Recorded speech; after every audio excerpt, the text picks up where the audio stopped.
The United States, and I say this to you as an economist, for the first time in a century, the United States has a real, serious economic competitor. You know, World War I ended that issue. The United States emerged top of the heap. The two potential challengers, Britain and Germany, had defeated themselves in that war. They were no match. The Japanese tried a little bit. They came too little, too late, and they were wiped out in World War II. And the United States, top of the pile, top of the heap. The Soviet Union, whatever you think of it, was never an economic competitor of the United States. Much too poor, much too underdeveloped. They couldn't do it.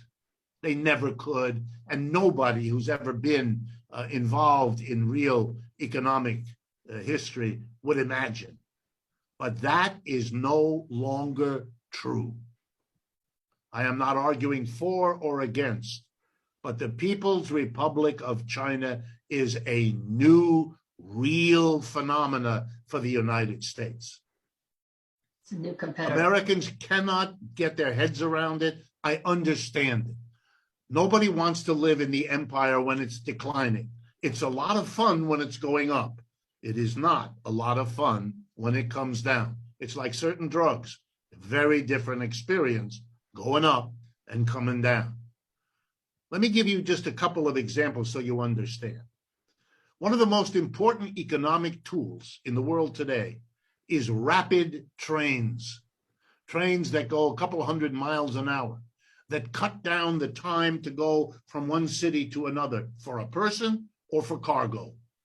That changes the pricing dynamic of everything because it is cheaper and easier to have people meet and to have goods move. It's going to be a significant part of the global competition in the years ahead. The world has quite a long track of really fast trains. 2/3 of the world's fast trains are located in the People's Republic of China. 0 in the United States.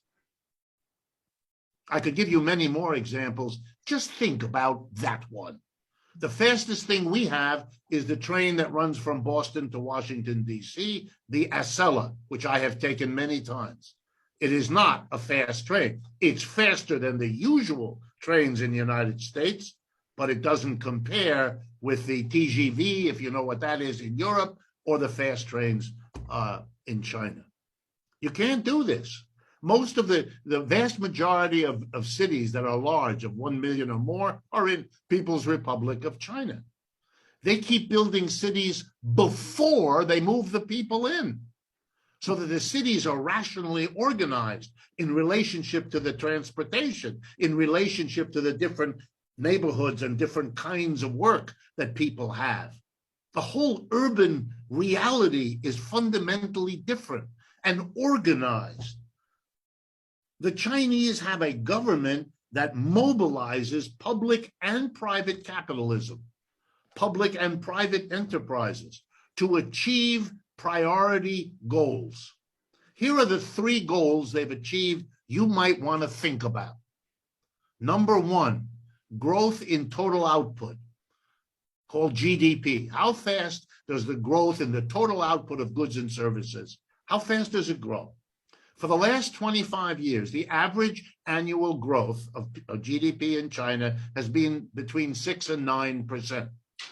Over the exact same 25 years, the annual average growth of GDP in the United States has been between 2 and 3%.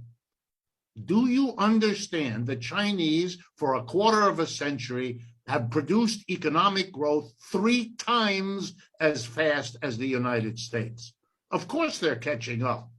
Of course, simply drawing the line of the graph means that before this decade is over, the largest economy in the world will be China, not the United States. Okay?